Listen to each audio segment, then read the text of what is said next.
Governor Tony Evers and President Joe Biden both proclaimed today as Manufacturing Day.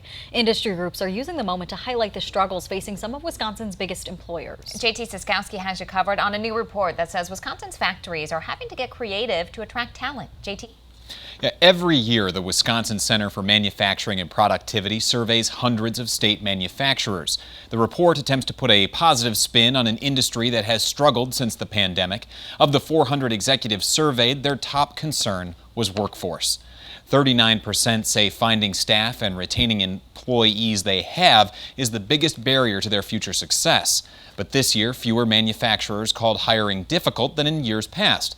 The survey is the latest piece of evidence that hiring is getting easier in the wake of the pandemic.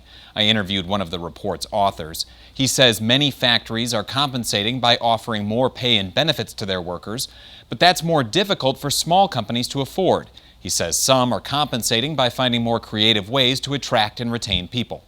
There's a lot more flexibility around family needs. In the past, the HR rules have been pretty harsh. Either you're here or you're not.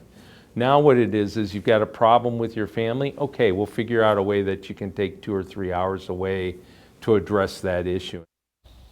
The encouraging findings by the Center for Manufacturing differ from research by the Wisconsin Policy Forum.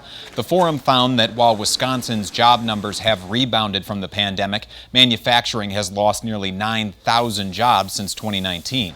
Another creative solution that some companies are considering is implementing artificial intelligence in their operations. We've got you covered on exactly how AI could work in your community's biggest employer coming up tonight on 27 News at 6.